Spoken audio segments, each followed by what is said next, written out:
बाबूजी, बाबूजी, खाना खा लो।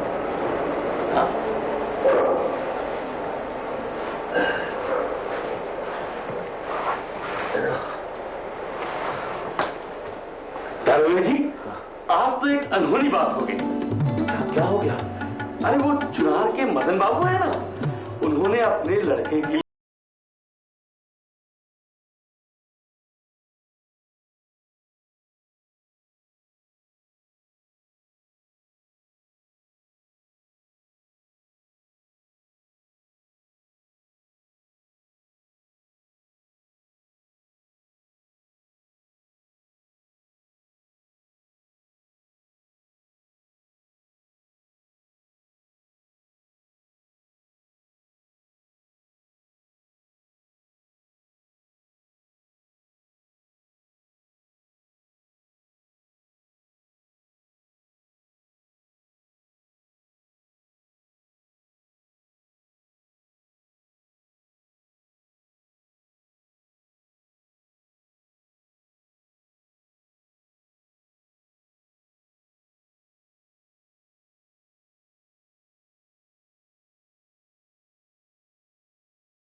अजी सुनते हो?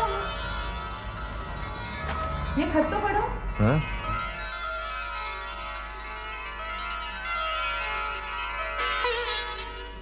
अरे वाह, ये तो बहुत अच्छी खबर है।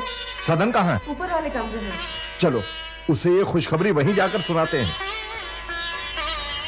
सदन, अरे गांव चलने की तैयारी करो, चिट्ठी आई है, उन्होंने तुम्हारा विवाह तय कर दिया है। हाँ चाचा जी, मैं वापस गांव जाना चाहता हूं। बनारस से मन टूट गया है, कुछ भी अच्छा नहीं लगता। आज शाम की गाड़ी से हम सब वापस गांव चले जाएंगे। हाँ हाँ, आज शाम की गाड़ी से चलेंगे। सुभद्रा, गांव चलने की तैयारी करो।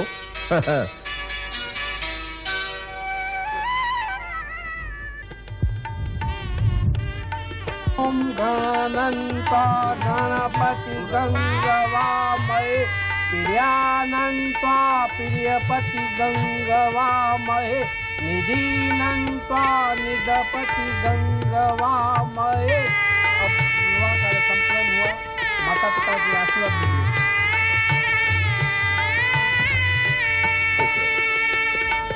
अनर्थ हो गया, सब अनर्थ हो गया। आपको विवाह नहीं करना चाहिए। तो क्या हुआ? कुछ गड़बड़ हो गई क्या? कन्या के पिताजी अभी हाल में जेल से छुटकर आए हैं और कन्या की बहन वो एक वेश्या है। ये बात तुम्हें किसने बताई? लोग अक्सर विवाह में विघ्न डालने के लिए झूठे मूठे कलंक लगा दिया करते हैं। हाँ हाँ भाई साहब, यही बात है। नहीं, ये बात पुरानी मैं सच बता रहा हूँ, और जिन्होंने ये बात बताई है वो सब बोलने तैयार है। तो ये कन्या क्या उमानाथ की नहीं है? जी नहीं, ये उनकी भांजी है। हे ईश्वर, कहाँ फंसा दिया मुझे। अनर्थ हो क्या अनर्थ। पंडित जी, अब ये विवाह नहीं हो सकता। जजमान, अब तो विवाह संपूर्ण हो चुका। इस विवाह को मैं विवाह नहीं मानता जिसमें मुझे धोखा मिला हो। ये बारात बिना कन्या के ही वापस जाएगी। लेकिन मदन सिंह जी, इसमें हमारा क्या अपराध है? तुमने तो वो कार्य किया है जिसके लिए मैं तुम्हारा गला भी काट डालूं तो मुझे तनी भी पाप नहीं लगेगा। जिस कन्या की बहन पतिता हो उसके लिए तुम्हें मेरा ही घर मिला था। लेकिन रिश्ता लेकर तो आप आए थे, हम आपके पास झोली फैलाने नहीं गए थे। रिश्ता भेजा था मैंने अपने बेटे सदन के कहने पर। मुझे क्या मालूम था कि लड़की की बहन सुमनबाई कोठे वाली है। बोलो, ये बात सच है या झूठ? पाखंडी, धोखेबाज, तिलक लगाकर पाप पंडित बना फिरता है, चांडाल कहीं का। अरे मैं तो तेरे घर का पानी तक नहीं पीऊंगा। चलो बेटे। बाबूजी,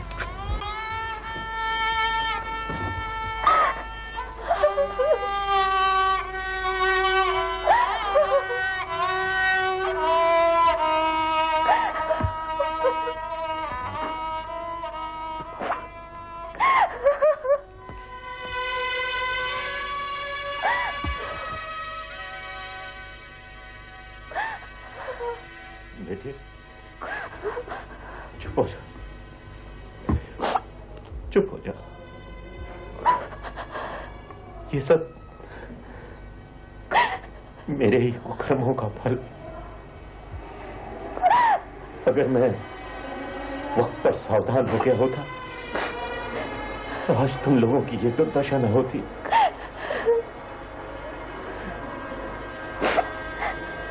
शांता बेटी, जी तुम्हारा पति एक न एक दिन तुम्हें में जरूर आएगा। धैर्य का साथ न छोड़ना। इस मंत्र से कठिन समय में भी तुम्हारा मन विचलित न हो। जी बाबूजी। और बेटी, जब भी ईश्वर से प्रार्थना करो तो इतना जरूर मांगना कि तुम्हारे इस अभागे बाप की आत्मा पर दया करे। जीती रहो बेटी, जीती रहो।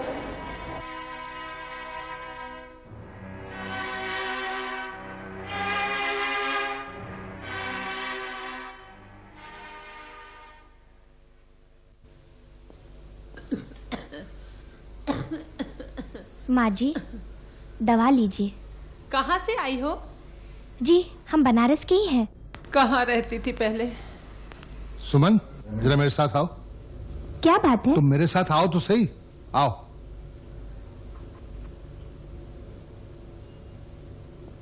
जी देखो, तुम्हें इन लोगों से यह बताने की कोई जरूरत नहीं है कि तुम दाल मंडी से आई हो, नहीं तो ये औरतें मुसीबत खड़ी कर देंगी।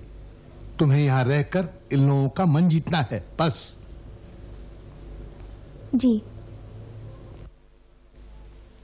नमस्कार। ओहो, नमस्कार नमस्कार। अरे भाई, कहाँ गायब हो गए थे? गांव में सदन का ब्याह था। अच्छा। अभी सुबह की गाड़ी से लौटा हूँ। विवाह कुशल पूर्वक संपन्न हो गया? विवाह के आप समाचार ना पूछें तो बड़ा अच्छा रहेगा। क्यों, क्या हुआ? भाई, जिस कन्या से सदन का विवाह संपन्न हुआ, हाँ। वो सुमन की छोटी बहन शांता है। और जब भैया को ये मालूम पड़ा तो बारात लौटा कर ले आए। अरे अरे, ये तो बहुत बड़ा अन्याय हुआ। शांता की तो जिंदगी खराब हो जाएगी। आपने अपने बड़े भाई साहब को समझाया नहीं? हर प्रकार से समझाने की चेष्टा की, परंतु वो माने तब ना। अब सुमन को पता चलेगा तो रो रो कर देखिए, हमें कुछ न कुछ करना चाहिए। क्या करें? आप एक काम करें, शांता को यहां ले आइए। अरे, भैया को मालूम पड़ेगा तो मेरा तो परिवार से नाता ही टूट जाएगा। अरे तो मैं उसे आपको अपने घर रखने को थोड़े ही कह रहा हूं, वो यहां रहेगी अपनी बहन के साथ इस आश्रम में। हाँ, ये उपाय ठीक रहेगा, लेकिन उसे लाने के लिए आपको भी साथ चलना पड़ेगा। क्यों? भाई, उमानाथ जी को भी तो मनाना है कि हम शांता को विदा कराने आए हैं। हाँ। और फिर एक से दो भले। हाँ, ठीक है।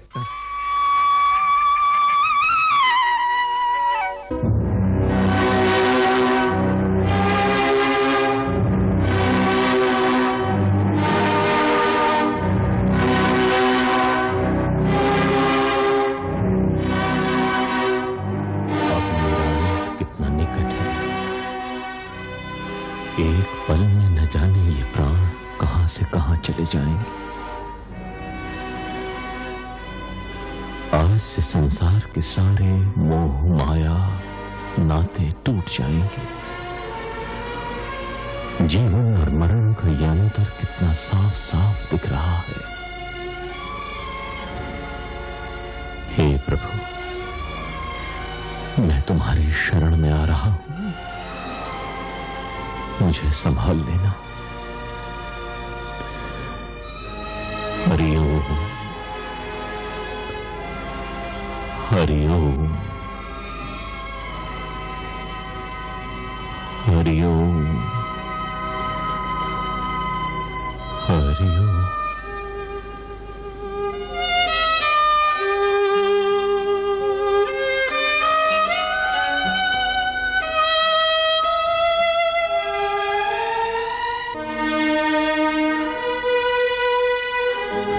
आत्महत्या क्यों कर ली उन्होंने? आखिर ऐसा कौन सा दुखों का पहाड़ टूट पड़ा था? अरे भैया, मरता क्या न करता, पहले बड़ी बेटी की बारात लौट गई, अब छोटी का भी वही हशर हुआ। लेकिन अपने घर वालों का तो सोचना चाहिए था, उन्हें क्यों मुसीबत में डाल गए? रो मत सुमन, रो मत।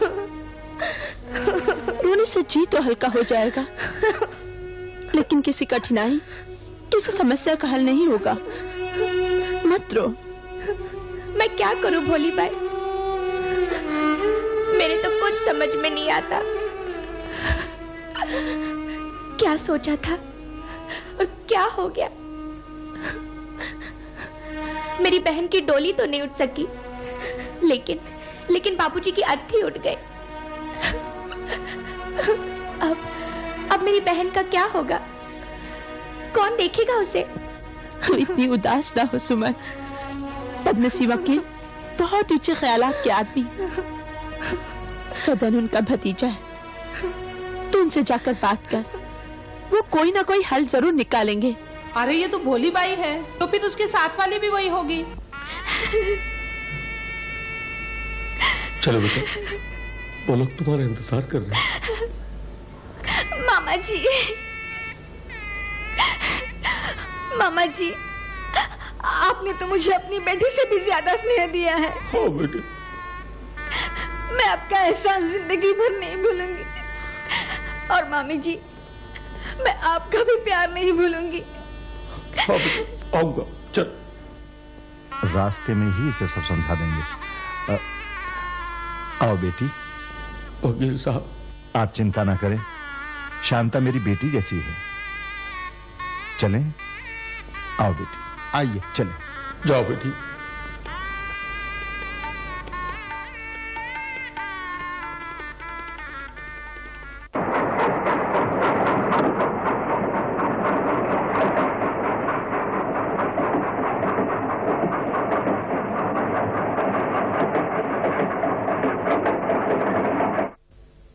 आओ बेटी।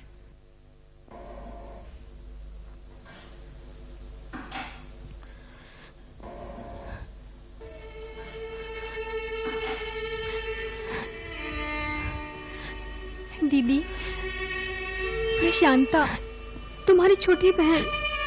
कौन? शांता? मत छू मुझे, दूर हो जाए यहां से। मैं अभागिन हूँ, पापिन हूँ। मैंने अपने पिता की हत्या कर दी, मैंने तेरा घर बर्बाद कर दिया। मेरी दी,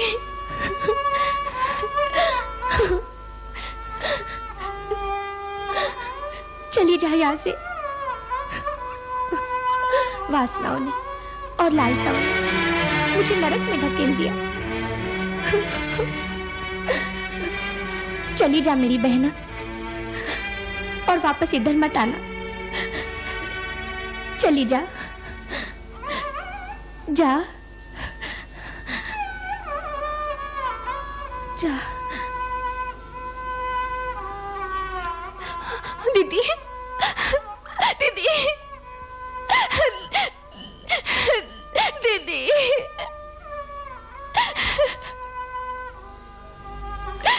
बेटी, चलो आओ, उसे आराम करने दो। चलो।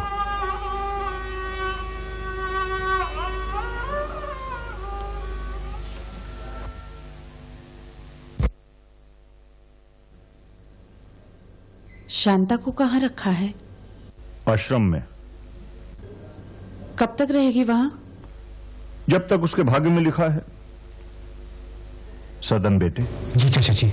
देखो बेटा, मैं तुम्हारा पिता तो नहीं, लेकिन पिता से कम मत समझना। मैंने जो कुछ किया है वो शांता और तुम्हारी भलाई के लिए किया है। अब तुम्हें अपने पैरों पर खड़ा होना चाहिए। बहुत जल्दी अपनी पत्नी शांता के लिए तुम्हें घर ढूंढना होगा। अब जिंदगी भर तुम्हें साथ रहना है। तुम ही तो एक सहारा हो उसके जीवन के लिए। लेकिन बाबूजी को पता चल गया तो? क्या कर लेंगे वो? थोड़े दिन नाराज रहेंगे, फिर बाद में मान जाएंगे। मैं अपने भैया को अच्छी तरह जानता हूं। ठीक है, उन्होंने तुम्हें जन्म दिया, पाला, लेकिन तुम्हारी अपनी भी तो जिंदगी है। तुम्हें शांता के जीवन के बारे में सोचना है। कौन देखेगा उसे? हाँ बेटे, तुम्हारे चाचा जी बिल्कुल ठीक कह रहे हैं। तुम्हें इनकी बात मान लेनी चाहिए। जैसी आज्ञा चाचा जी।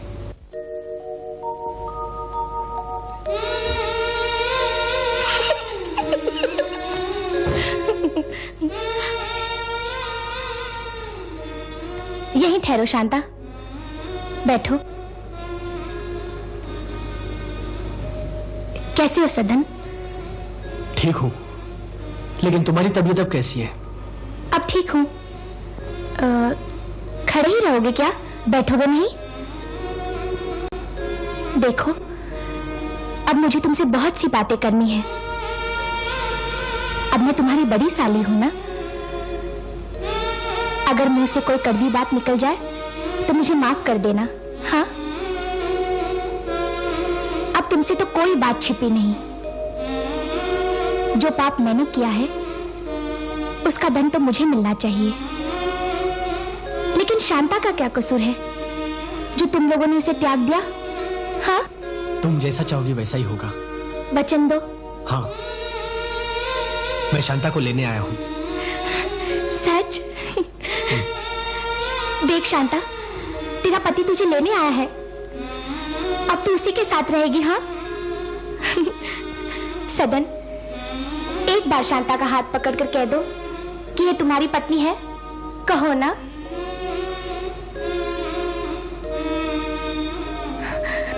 हाँ शांता, तुम मेरी पत्नी हो और मैं तुम्हारा पति, और आज से मैं तुम्हारी देखरेख करूंगा। मैं बहुत खुश हूँ, बहुत खुश हूँ। जाओ शांता, अपने पति के घर जाओ। चलो। शांता को लेकर रहने कहाँ गया है? घाट के किनारे एक झोपड़ी किराए पर ले रखी है। जरूर सुमन ने ही समझाया होगा उसे। सामने आ जाए तो उसका गला दबा दूं मैं। तुमने वक्त रहते मुझे इत्तला क्यों नहीं दी? और छोटे, तुम ही तो शांता को गांव लेने आए ना? भैया दरअसल ये सब तुम्हारा ही किया धरा है। जाओ छोटे, जाओ, मुझे ज्यादा सफाई देने की जरूरत नहीं है। जाओ। भैया, इनकी जिद तो देख रहे ना, सदन की जान लेने पर उतारू। खाने पीने की उसे तकलीफ ना हो, इसका ध्यान रखिएगा। ये थोड़े से रुपए रख लीजिए। नहीं नहीं भाभी, इसकी कोई जरूरत नहीं। मेरे रहते सदन को कोई कष्ट नहीं हो। नहीं भैया, रख लो, इससे दिल को अच्छा लगेगा। मेरा एक वही तो सहारा है। दुनिया की लज्जा से दिखाने के लिए मैं उसे दूर कर दूं, लेकिन मन से दूर नहीं कर सकती। अच्छा भाभी, मैं चलता हूँ, गाड़ी का वक्त हो गया। परंतु हाँ, ठंडे मन से भैया को समझाने का प्रयत्न जरूर करना। ये विधवाओं का आश्रम है, वेश्याओं के लिए नहीं बनाया गया है। सुमन भाई को यहाँ से निकालना ही होगा। भाई पूछते हो, किससे पूछकर आपने सुमन भाई को यहाँ रखा है? सुमन भाई को अगर यहाँ से नहीं निकाला गया तो हम चंदा देना बंद कर देंगे। अरे हाँ भाई, सब ठीक हो जाएगा। हाँ हाँ, मैं मानता हूँ कि मैंने सुमन को यहाँ बिना किसी अनुमति के रखा। मुझे इसके लिए आश्रम की कमेटी से आज्ञा लेनी चाहिए थी, जो मैंने नहीं ली। लेकिन आप लोग कान खोल करके सुन लीजिए, मैं ढकोसलेबाजी में विश्वास नहीं रखता। मैंने ये काम एक वैश्या की भलाई के लिए किया है, इसका मुझे कोई पछतावा नहीं। और हाँ, आप लोगों में से अगर किसी की बदनामी हो रही हो सुमन के साथ रहने में, तो वो यहाँ से जा सकती है, मैं किसी को रोकूंगा नहीं। और ये मत भूलिए कि मैं 25 वर्षों से इस आश्रम का अध्यक्ष हूँ। इस शहर में मुझे कौन नहीं जानता। तो फिर ठीक है, हम लोग भी यहाँ नहीं रहेंगे। आओ चलो।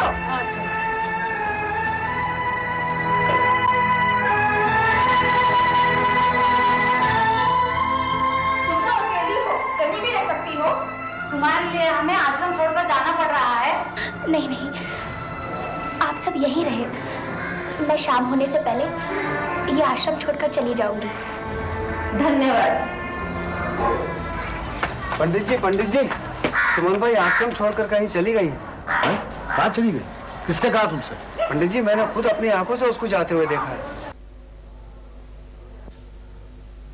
कहाँ गई होगी? शांता, सच बताना, मेरे यहाँ रहने से तुम्हें और सदन को कोई दिक्कत तो नहीं होगी? ऐसी बात करते हो दीदी, तुम्हारे यहाँ रहने से घर संभला हुआ लगता है, और फिर तुमने जो मुझ पर उपकार किए हैं वो मैं कभी नहीं भूलूंगी। हट पगली।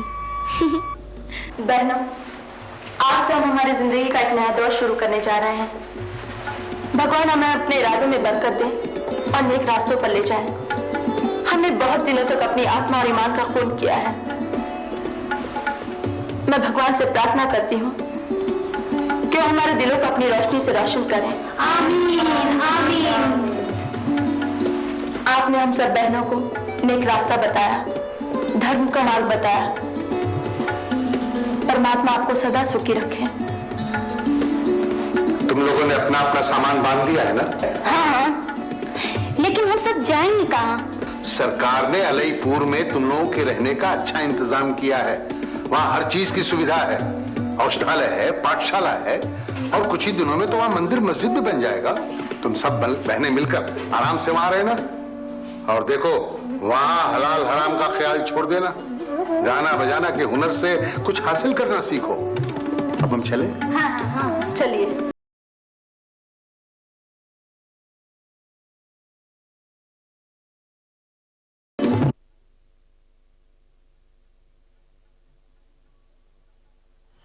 सदन, बेटा,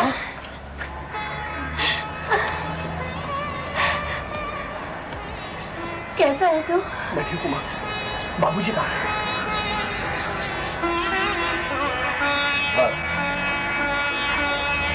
बेटा सदन, बाबूजी के चरण छुओ ना।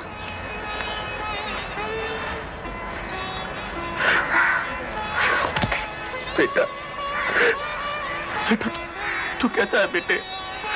तुझे अपने माँ बाप की बिल्कुल याद नहीं आई बेटे? बिल्कुल नहीं आई। याद तो बहुत आती थी बाबूजी, और आपसे मिलने की हिम्मत न थी। बाबूजी आइए ना, अंदर चलिए। जाओ ना, चल बेटे। शांता, शांता देखो कौन आया। माँ और बाबूजी आए। तू तो नहाओ, फोटो चलो बेटा। अपने सौभाग्यवती रहो बहू। अरे वाह, घर तो अच्छा सजा रखा है तुमने। अरे बहू, तुम तो बहुत खूबसूरत हो। अरे तभी तो हमारा सदन बिट्टू हमें छोड़कर आ गया था। शांता जाओ, चाय लेकर आओ। अभी लाती हूँ। चाहे तो हम बहू के हाथ की पी जाए। जी बहू। बेटा, जी माँ। हम तुम्हें लेने आए हैं, चलोगे ना? कहाँ माँ? वापस गाँव। बहू भी हमारे साथ जाएगी, चलोगे ना बेटी? हाँ बाबूजी, अब हम सब साथ मिलकर रहेंगे। तो फिर सुमन दीदी कहाँ रहेगी?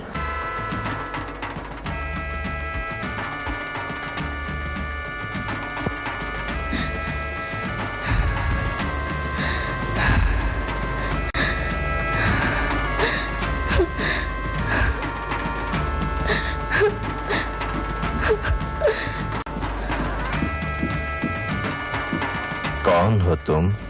हाँ, मैं एक अभागिन वेश्या हूँ महाराज। मुझे ज्ञान दीजिए, मेरा उद्धार कीजिए, मुझे अपने पापों से मुक्ति दिलाइए महाराज। ईश्वर ने तुम्हें मेरे पास इसीलिए भेजा है देवी। सतयुग में मनुष्य की मुक्ति ज्ञान से होती थी, और कलयुग में एक ही मार्ग है, वो है सेवा। दिन दुखियों के पास जाओ, उनकी सेवा करो, उनका आशीर्वाद ही तुम्हारा उद्धार करेगा। सुमन देवी। हाँ, सुमन देवी, आप कैसे मेरा नाम जानते हैं? मुझे क्षमा कर दो सुमन देवी, मैं ही तुम्हारा अपराधी हूं। मैंने तुम्हें बहुत कष्ट दिए हैं। कौन है आप? तुम्हारा पति गजाधर। आप? हाँ सुमन, मैं तुम्हें एक पत्नी का आदर और सम्मान कभी न दे सका। तुम्हारे जाने के बाद मैं पश्चाताप की आग में जलने लगा। उसके बाद मैंने दिन दुखियों की सेवा शुरू कर दी। ईश्वर से हमेशा यही प्रार्थना करता था कि वो तुम्हें सही मार्ग दिखाए, तुम्हें शांति दे, सद्बुद्धि दे। सुमन, यहीं पास में एक अनाथालय है, वहां जाकर उन दिन दुखियों की सेवा करना पसंद करोगी? मैं किसी के काम आ सकूं, किसी की सेवा कर सकूं, ये मेरा परम सौभाग्य होगा। मुझे तुमसे यही उम्मीद थी। चलो इसी समय चलते हैं।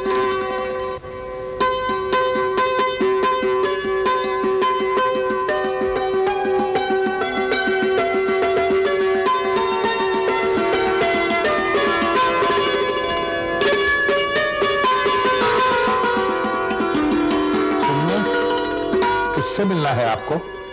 नमस्कार विट्ठलदास जी। इन्हें तो तुम जानती हो ना? इन्हें कैसे भूल सकती हूँ मैं? दाल मंडी से विधवा आश्रम लाने वाले यही तो थे मुझे। विधवा आश्रम से बिना बोले चली आई, इसके लिए माफी चाहती हूँ मैं। तुम्हारे जाने के बाद मुझे विधवाओं ने सच्चाई बता दी थी। ये तुमने बहुत अच्छा किया सुमन, जो यहाँ चली आई। यहाँ हमें तुम जैसी पवित्र आत्मा की ही जरूरत थी। मैंने बहुत ढूंढा, लेकिन तुम जैसी महिला मुझे कहीं नहीं मिली, जो प्रेम भाव से यहाँ का काम कर सके, यहाँ के बच्चों को उनकी माँ का प्यार दे सके। गजानन जी, मैं आपका बहुत आभारी हूँ, जो सुमन जैसी पवित्र आत्मा को लेकर आप यहाँ आए। ईश्वर की यही इच्छा थी। अच्छा, अब मैं आज्ञा चाहूंगा। मुझे आशीर्वाद दीजिए कि मैं इस सेवा सदन आश्रम में सेवा धर्म करके अपना जीवन अर्पित कर सकूं। तथास्तु। आओ सुमन।